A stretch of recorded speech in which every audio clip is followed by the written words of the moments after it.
हाँ, तो आज का टॉपिक है बेटा अपना एटॉमिक मास। तो हेडिंग लगाएंगे सभी एटॉमिक मास।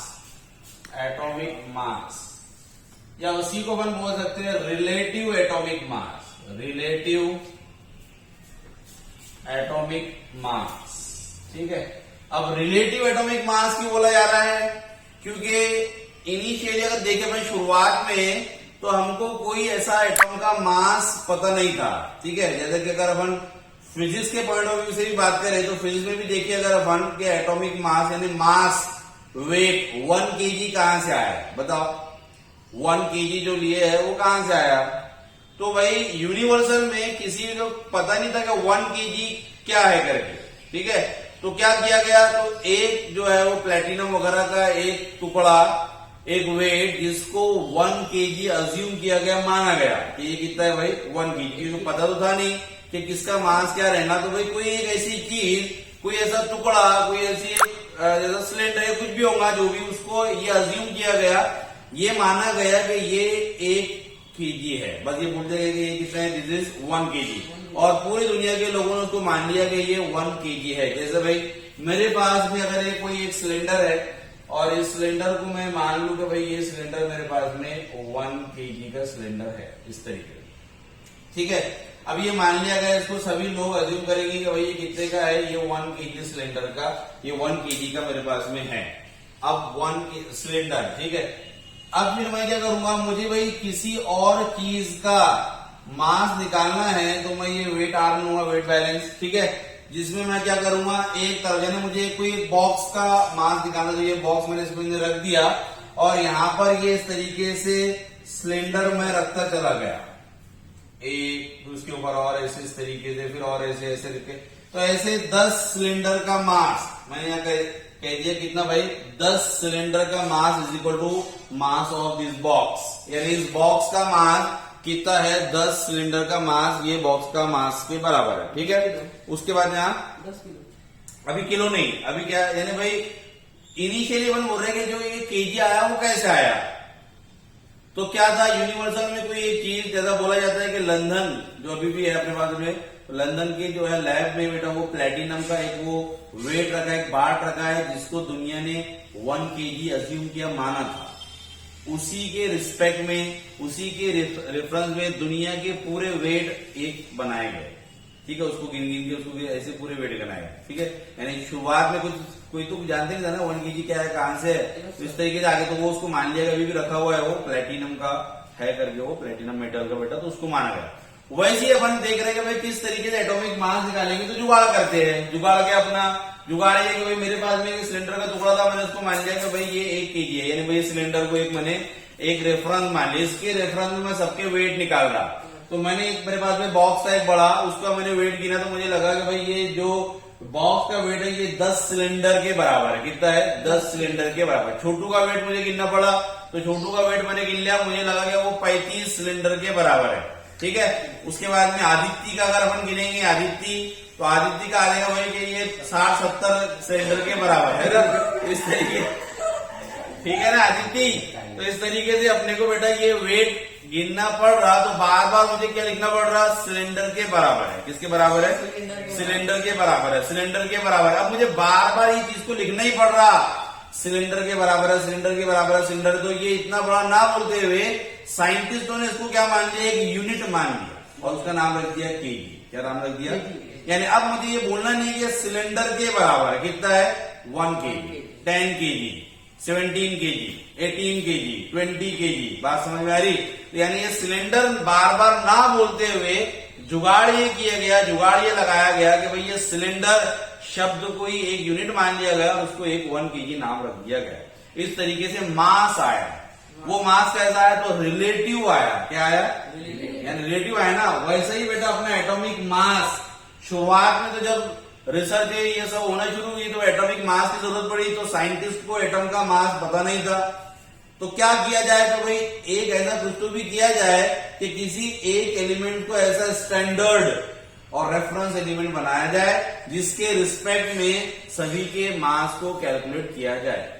तो अब सवाल ये उठा भाई कि किसको स्टैंडर्ड एलिमेंट कंसीडर किया जाए, ये सवाल उठा कि भाई कौन सा ऐसा एलिमेंट होगा कि जिसको स्टैंडर्ड एलिमेंट जो है वो सिलेक्ट किया गया है, जिसके रिस्पेक्ट में हम दूसरी चीजों की भी क्या बनाए भाई, मास बना। तो क्राइटेरिया देखा गया कि भाई what is the criteria, what is the condition to select the standard element. Standard element select करने के लिए क्राइटेरिया क्या था या कंडीशन क्या थी। तो ये देखा गया कि स्टैंडर्ड एलिमेंट सिलेक्ट करने के लिए, जैसा फॉर एग्जांपल लेके चलते हैं अपन कि अपने पास में एक क्लास है और क्लास में मुझे मॉनिटर बनाना है। क्या बनाना है? मॉनिटर बनाना है। किसी को कैप्टन बनाना है, भाई मुझे क्लास का एक कैप्टन रहेगा और ये मॉनिटर रहेगा। तो मैं देखूंगा ना कि मॉनिटर के अंदर कुछ तो भी खूबियां होनी चाहिए। अरे ये खूब किसको भी बना देते क्या, टीचर ही देखता है क्या मॉनिटर में ये खूबी होनी चाहिए। तो सबसे पहले खूबी मैं ये देखूंगा टीचर कि इसकी अटेंडेंस होनी चाहिए। क्या होना चाहिए?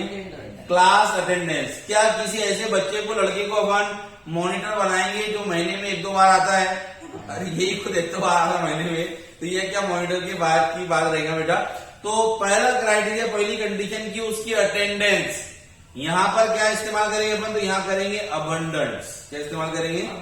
तो यानी सबसे पहला criteria to select the standard element, standard element select करने के लिए सबसे पहला क्राइटेरिया अबंडेंस। दे है, बताता हूं, they having more abundance in nature। abundance जैसे अटेंडेंस को अपन ने बोले कि जो रोजाना आता हो, यानी जो कॉमन है रोज दिख रहा है। abundance का मतलब जो नेचर में भरपूर मिलता हो, मात्रा में मिलता हो, इसकी कमी नहीं है। abundance, they having more abundance in nature, यानी वो नेचर में कुदरती तौर पे पाया जाता हो। ऐसा नहीं कि शॉर्टेज है वो एलिमेंट का, मिल नहीं रहा, रेयर है, ऐसा नहीं।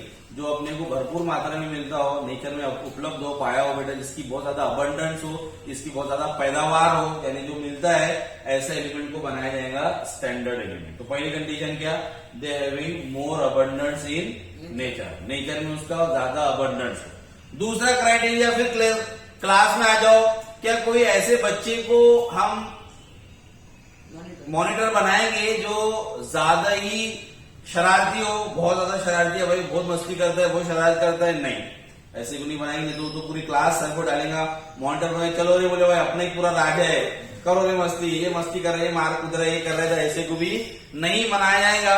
तो दूसरा अपने केमिस्ट्री में उसको क्या बोलेंगे, उसको बोलेंगे रिएक्टिव, जल्दी किसी भी रिएक्ट कर लेने वाला। ठीक है, यहाँ पर क्या था, बहुत ज्यादा शरारती था, तो ऐसा बच्चा नहीं चाहिए। यहाँ पर क्या नहीं चाहिए, तो भाई they does not having more reactivity.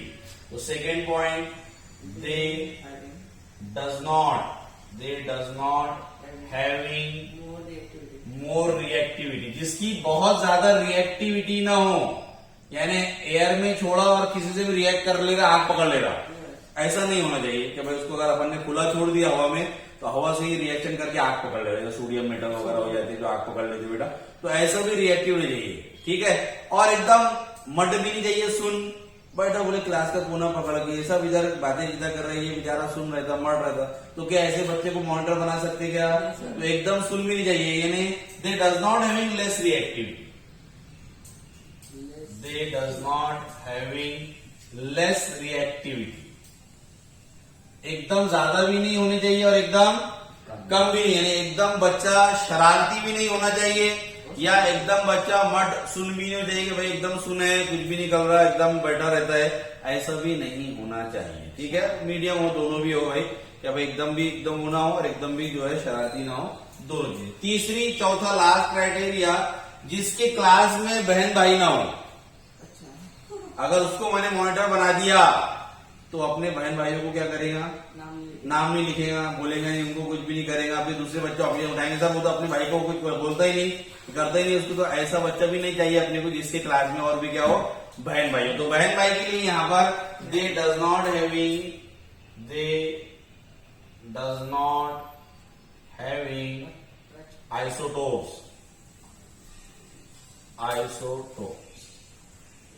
ठीक है, जिसके आइसोटोप ना हो, same atomic number different mass number, इसको आइसोटोप कहा गया था बेटा। ठीक है, तो ये सबके सब चीजों को ध्यान में रखते हुए 1861 में 1861 में carbon 12 is select as a standard element. Carbon 12 को सिलेक्ट किया गया क्या, as a standard element select किया गया, और इसके रिस्पेक्ट में सभी के मास कैलकुलेट करने शुरू किए गए। कैसा किया गया, तो ये देखा गया भाई कि ये स्टैंडर्ड बनाया गया कि 1/12 into mass of carbon, mass of 1 carbon 12 atom. ठीक है, यानी ये मेरे पास में एक स्टैंडर्ड बना, जैसा मेरे पास में एक सिलेंडर स्टैंडर्ड लिया था मैंने। क्या वो सिलेंडर को मैंने कितना बता दिया था, 1 kg। उसके रिस्पेक्ट में दूसरे के क्या मालूम कर रहे थे, मास मालूम कर रहे थे। वैसे ही बेटा साइंटिस्टों ने जुगाड़ किया, और जुगाड़ करने के बाद तो पहले क्राइटेरिया देगा। ये क्राइटेरिया में कौन फिट बैठ गया, कार्बन। कार्बन ऐसा है जो अच्छा खासा नेचर में मिल जाता है, पाया जाता है। दे does not having more reactivity. इतना नहीं है कि कार्बन को तुम बाहर रख दो आग पकड़ लेगा, नहीं, ऐसा नहीं है भाई। They does not having less reactive, इतना भी मट नहीं है। आप थोड़े बहुत से एनर्जी दो उसको तो फायर कैच कर लेता है, बर्न करना शुरू हो जाता है। ठीक है, दे डज नॉट हैविंग आइसोटोप। उस समय पर इसके आइसोटोप तो थे ही नहीं, उस समय पर इसके कोई आइसोटोप वगैरह देखे नहीं गए थे।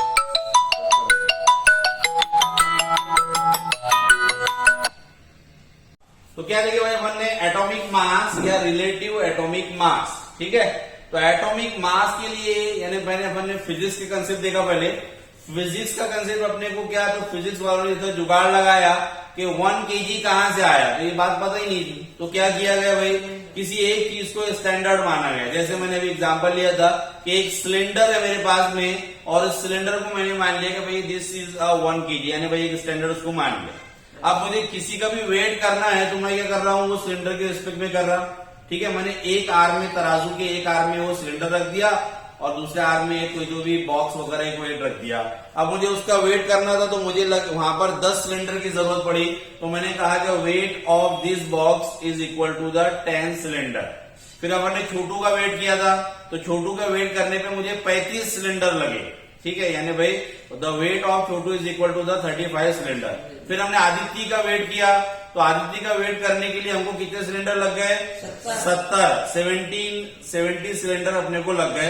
अब हमको बार बार क्या लिखना पड़ रहा था, cylinder. Mass of Chhotu is equal to 35 cylinder, mass of Aditya is equal to 70 cylinder. इस तरीके से अपने को लिखना पड़ रहा। खुशी का अगर वेट करेंगे तो खुशी और दुबली पतली है, मेरे ख्याल से 20 सिलेंडर ही आ जाएगा। तो 20 सिलेंडर ये खुशी का वेट। तो इस तरीके से सिलेंडर अपने को लिखना पड़ रहा था बार बार। तो हम साइंटिस्टों ने फिर क्या किया, भाई उसको एक यूनिट मान लिया। कितना मान लिया, तो 1 kg। यानी अब सिलेंडर बोलने की जरूरत नहीं है, कितना बोलेंगे अपन, 1 kg। इस तरीके से हुआ। लंदन की मैंने कहा भी आपको कि लैब में अभी भी बोलते वो प्लेटिनम का एक वेट रखा है, जिसको माना गया था शुरुआत में कि ये कितना है, 1 kg। अब दुनिया के पूरे वेट उसी के रेफरेंस में बनाए गए।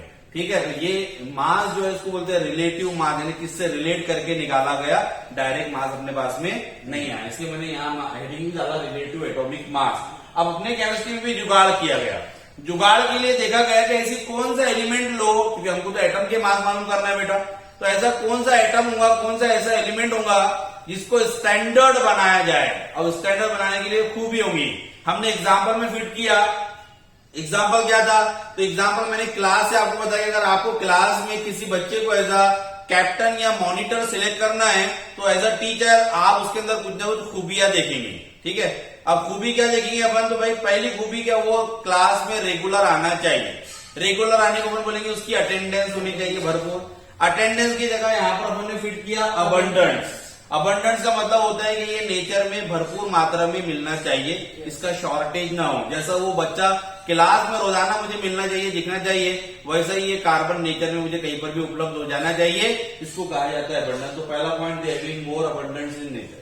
दूसरा पॉइंट, ऐसा बच्चा नहीं लेंगे अपन जो बहुत ज्यादा शरारती हो, बहुत शरारत कर रहा हो। अगर खुद ही वो शरारती है तो वो क्या क्लास को कंट्रोल करेगा। तो शरारत के लिए यहाँ पर वर्ड है reactivity. They does not having मोर, ये बहुत ज्यादा रिएक्टिव ना हो, यानी ऐसा एलिमेंट ना हो कि उसको हम एयर में रख दे तो वो फायर को कैच कर ले और जलना शुरू हो जाए। इतना रिएक्टिव नहीं चाहिए अपनी। दे does not having less reactivity, एकदम मट भी बच्चा नहीं होना चाहिए। सुन है बोले, सुन मुर्गी का। तो ऐसा बच्चा नहीं होना चाहिए। वो कुछ तो भी रिएक्ट हो, यानी थोड़ा उससे एनर्जी दो तो वो फायर कैच करने लग जाए। आखिरी चीज, उसके बहन भाई नहीं होना चाहिए क्लास में। ऐसे बच्चे को भी मॉनिटर बनाने का फायदा नहीं होगा जिसके बहन भाई हो, रिलेटिव्स हो, क्योंकि वो उनके नाम नहीं लिखेंगे, उनकी कंप्लेंट नहीं करेंगे, दूसरे बच्चे भी फिर बोलेंगे। तो उसको बोला जाता है बहन भाई के लिए isotope. What is isotope? The elements having same atomic number but different atomic mass number. उस वक्त तक के कुछ ऐसा था नहीं, बाद में कार्बन के आइसोटोप्स है भी 3, लेकिन उनकी क्वांटिटी बहुत कम है। ये कार्बन 12 ही 99% मिल जाता है।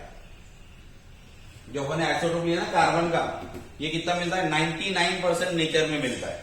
और दूसरा वाला एक मिलता है 1%, और 14 वाला तो नहीं के बराबर मिलता है, निग्लिजिबल होता है।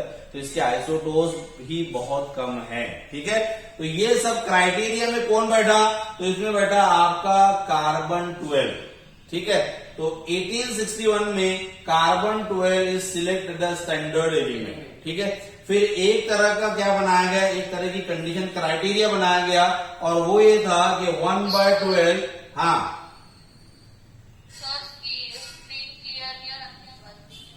स्क्रीन क्लियर नहीं आ रही है, मेरी आवाज भी नहीं आ रही, नीचे वाला।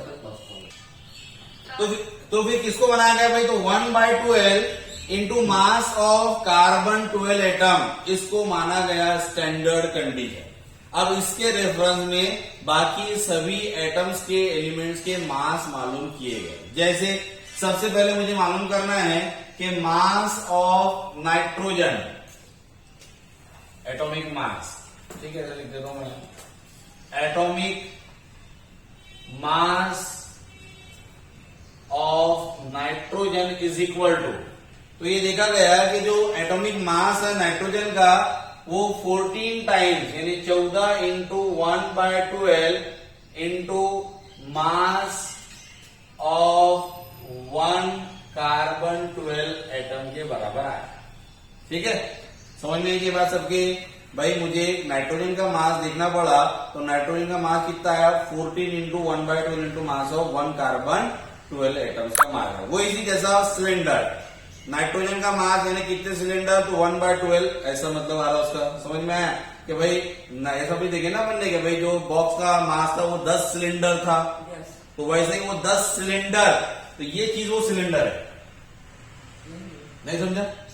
अरे भाई जो अपन ने बेटा एक सिलेंडर लिए थे ना, कि भाई ये सिलेंडर को मैंने स्टैंडर्ड माना, और ये सिलेंडर के रिस्पेक्ट में दूसरों के मैं मास निकाल रहा था। तो मैंने देखा कि भाई छोटू का मास वो कितने सिलेंडर के बराबर आया?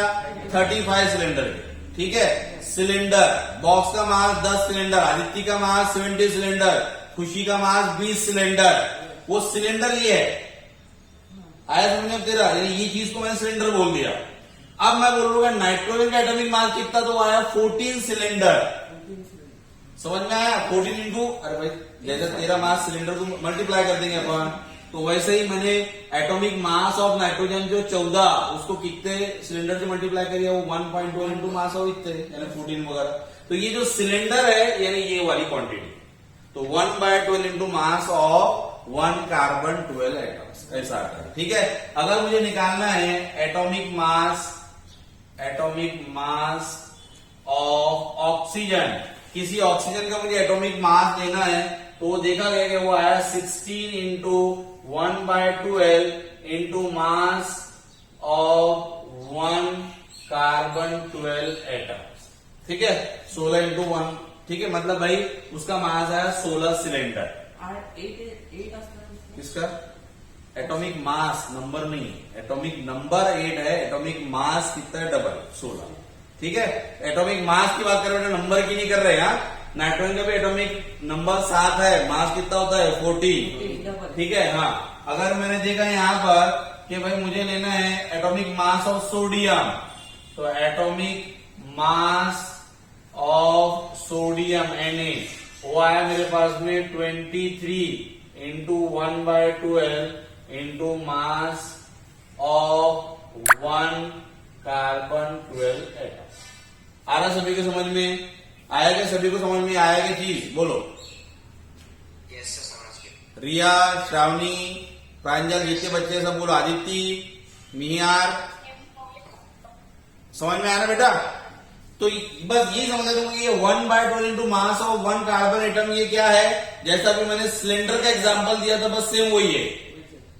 किसी का भी मास इसके रिफ्लेक्ट में निकालेंगे, इतने सिलेंडर, तो बस जितने आ रहा उतने देरी वो कर लो भाई। बॉक्स का मास कितना आया, तो 10 सिलेंडर यानी 10 इंटू सिलेंडर, उसके अपन ने किया भाई, उतना आ गया अपने पास।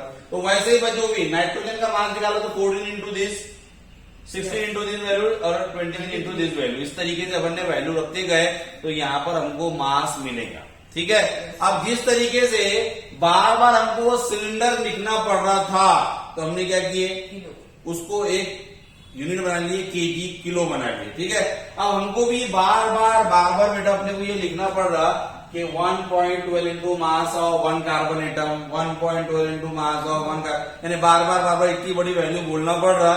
तो ये बोलने से अच्छा क्यों ना इसको यूनिट बना लिया जाए। तो इसको यूनिट बना लिया गया AMU, यानी 1/12 into mass of 1 carbon 12 atom is equal to AMU, atomic mass unit. ये इसको बनाएंगे।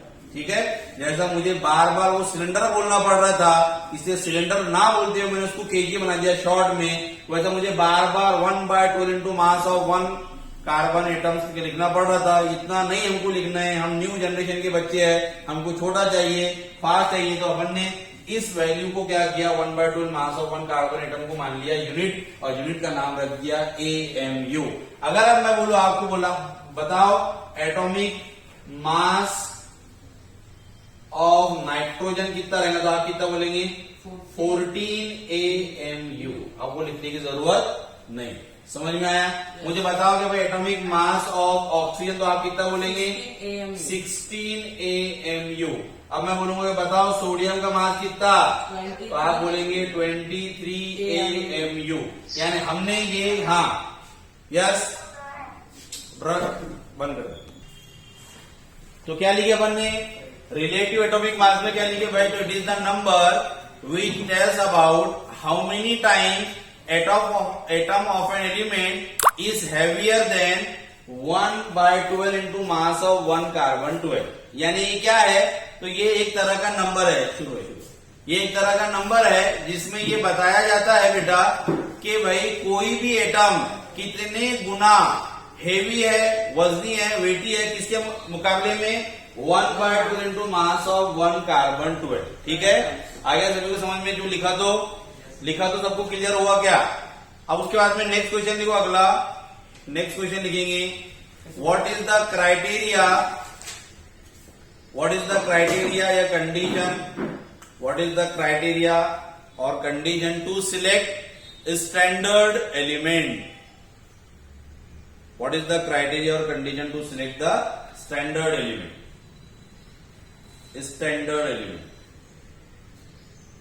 what is the condition or criteria to select the standard element, ये क्वेश्चन हुआ, what is the criteria or condition to select the standard element। तो लिखेंगे following are the condition to select the standard element, following are the condition to select the standard element. ये condition है, अब ये लिख लो, ये condition लिखनी, ये वाली पहला पॉइंट, दूसरा, तीसरा, चौथा, यहां तक का लिखना है, लिखो जब तक। हाँ, अब उसके बाद में फिर हमारे पास में एक इंस्ट्रूमेंट आया है, टेक्निक है, जिसको कहा जाता है मास स्पेक्ट्रोस्कोपी। मास स्पेक्ट्रोस्कोपी से मिला हमको मास स्पेक्ट्रोमीटर, जो क्या कैलकुलेट करके देता था, जो हमको मास कैलकुलेट करके देता था। ठीक है, ये तब तक कर की बात थी, जुगाड़ जब तक चला अपने पास में, जब तक कर हमारे पास में कोई ऐसा इंस्ट्रूमेंट नहीं था जो हमको ये आइडिया दे तो किसी का मास कितना है, गिनने के लिए हमारे पास में कोई इंस्ट्रूमेंट नहीं था। लेकिन बाद में टेक्निक आई, इसका नाम था मास स्पेक्ट्रोस्कोपी, और वो टेक्निक से हमको मिला मास स्पेक्ट्रोमीटर, यानी ऐसा मीटर जिसमें अपन क्या मालूम कर लेंगे, मास मालूम कर लिया जाएगा। ठीक है, तो इस टेक्निक से हमको मास ऑफ 1 कार्बन 12 एटम, इसका मुझे एक्यूरेट मास मालूम पड़ गया कि जो कार्बन 12 एटम था उसको डाला गया उसमें स्पेक्ट्रोमीटर में, और डालने के बाद में देखा गया कि इसका मास आता है 1.99 इंटू 10⁻⁻23। ये इसका मास था ग्राम में। ठीक है, ये हमको मास मिल गया। It is the accurate mass of किसका, 1 कार्बन 12। एक कार्बन 12 आइसोटोप का इतना मास आया।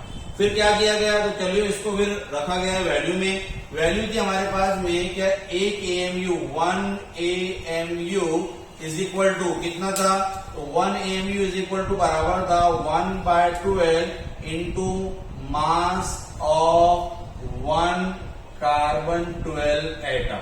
ठीक है, अब हमको क्या मिल गया, अब हमको मिल गया मास ऑफ 1 कार्बन 12 एटम, और मिल गया ना। Yes. तो मैंने क्या किया, तो 1 AMU is equal to mass of 1 carbon 12 मैंने रखा 1.99 इंटू 10⁻⁻23 डिवाइडेड बाय 12। जब इसको सॉल्व करेंगे, तो सॉल्व करने के बाद में हमारे पास बनेगा 1.66 into 10⁻⁻24 gram. It is equal to 1 AMU। यानी अब मुझे 1 AMU की एक्यूरेट वैल्यू पता चल गई कि 1 AMU कितना होता है, तो 1 AMU बराबर होता है 1.66 इंटू 10⁻⁻24 ग्राम। ये 1 AMU की वैल्यू। अगर किसी ने बोला अब आपको कि आप बताओ एक्यूरेट वैल्यू ऑफ नाइट्रोजन, तो मैं नाइट्रोजन की एक्यूरेट वैल्यू बता सकता हूं।